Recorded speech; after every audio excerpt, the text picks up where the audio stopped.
Hey folks, welcome back to the channel. Today I have the FPV Crate for December 2019. Let's take a look and see what we got inside.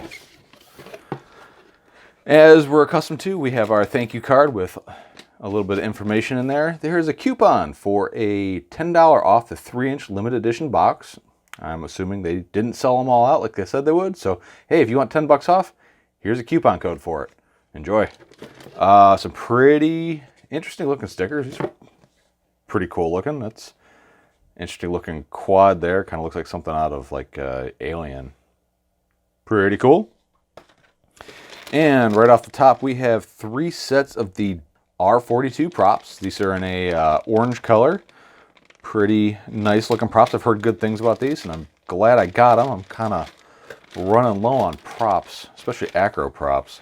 But looking forward to trying these out.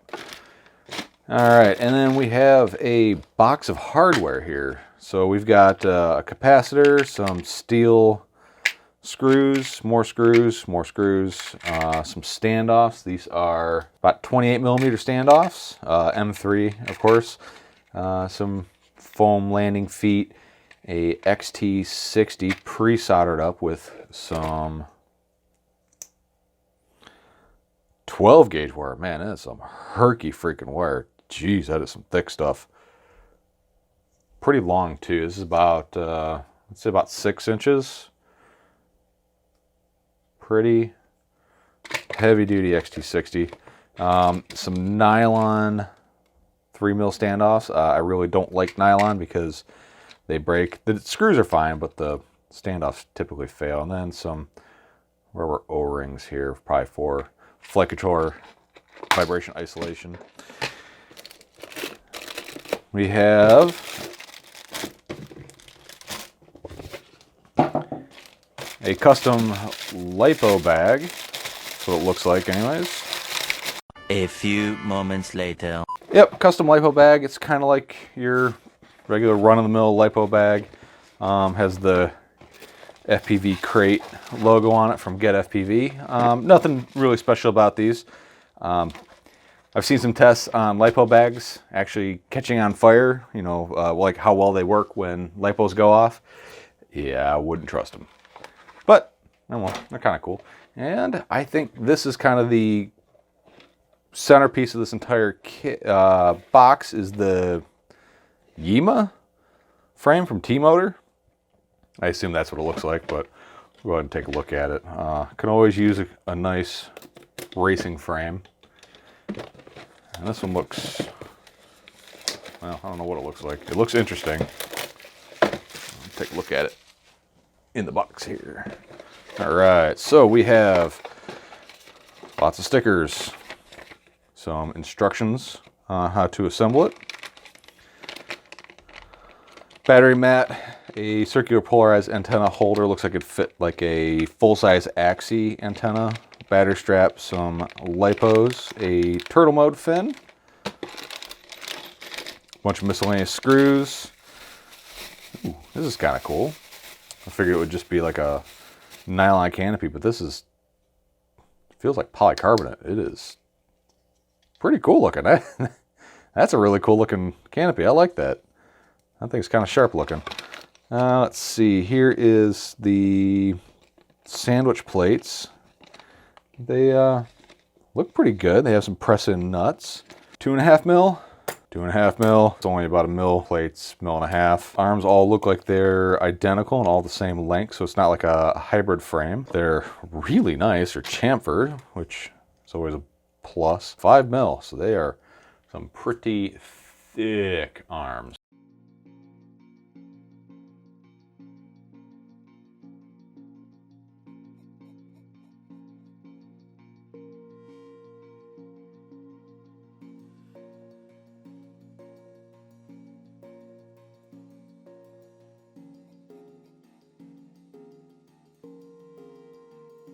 That's kind of interesting. The frame kind of holds the flight controller's nut in place.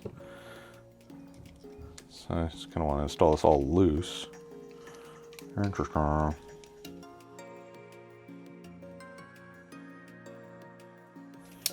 It's not a very good fitting frame. It's kind of a pain in the butt, actually.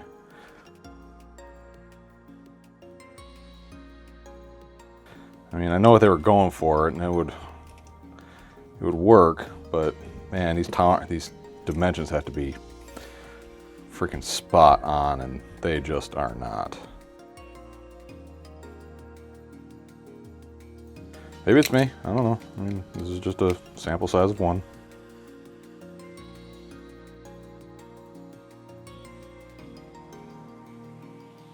Nope, I do not like it. Should not have to fight putting this frame together this much. Well, but then again, I don't know. Arlington Rooster, I fought pretty hard getting the camera cage installed because of all the tolerances.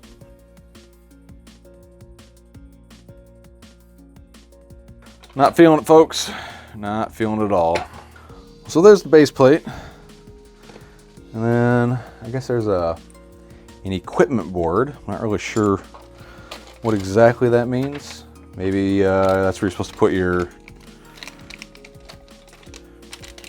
receiver on your equipment board. Uses itty bitty double-aught Phillips head screws. Maybe they plan your VTX to go up there. Kind of cool. I do like flying with a pod. A lot of my floss frames, I was running a nylon pod, and man, it's hard to break stuff in a nylon pod. Those things are pretty dang indestructible. Yeah, so your camera plates go inside the polycarbonate shell prior to putting it in the frame. Exol. Oh, I see. Those aren't for holding down your battery leads. That's for the stupid camera plates. Too intricate. I don't like it. Way too intricate. Am I gonna fly it? Probably. Yeah, see, you know, screw this. This is irritating already. This is an extremely irritating frame to put together. I mean, how are you gonna seriously race this thing if you have to make repairs out in the field? You got camera plates flopping all over the place. You got way too much hardware. I don't know, maybe I'm just being picky or just getting irritated. And they give you a little canopy that I guess you're supposed to just zip tie this on somehow around everything. Yeah, you know, not a bad frame. Would I race it? Let's see, how much are they saying this frame is? 70 bucks. Nope, screw that. Nope, don't buy this. I wouldn't, no. For that price, buy a Floss. Floss 3, Floss 3L. See how heavy this thing is. 82 grams, 85 grams. How much is a Floss? Floss 3 is 70 grams, this thing's 84. Floss 3 is cheap, yeah, you know what? Okay, so for the FPV Crate, it's a good deal, it's a good frame. You're getting your money's worth, that's for sure. Basically, it's a box with props and a frame and some miscellaneous hardware that if you've ever built a quad, you've got this stuff laying around anyways. But it's always nice to have more. The frame. I guess this is a little mini review within a review. Kind of a cool frame. It's stiff as, you know, it's super stiff. It's heavy. I'd say its best competitor is, say, the Floss 3, which is lighter, cheaper. I do like the polycarbonate shell. Way too much hardware. The frame is different if you use 20 by 20 versus 30 by 30, because you're not going to be using these with the nuts. You might, I don't know if they plan on you running shorter screws and still having the nuts, or if you're screwing up the integrity of the frame. It's nice that the stack screws aren't part of, you know, like you don't have to take these out to take the arms out if you have to replace those. But seriously, guys, I don't know, you go to the races, you take more than one frame that's pre-built, because I don't know, in my experience, there's not a ton of time in between heats to actually make repairs, like replacing arms and motors and soldering stuff. It's nice it does come with all the TPU parts. There's really nothing else you have to add to it. It is a ready racer out of the box frame. I mean, obviously you need to put other stuff on there. The equipment plate, that's kind of cool. It's big enough for a receiver, basically. Yeah, not a bad frame, but I don't think I'd purchase this if I was looking to buy a frame, but still a cool frame. All right, guys, thanks for stopping by. This was the FPV Crate for December.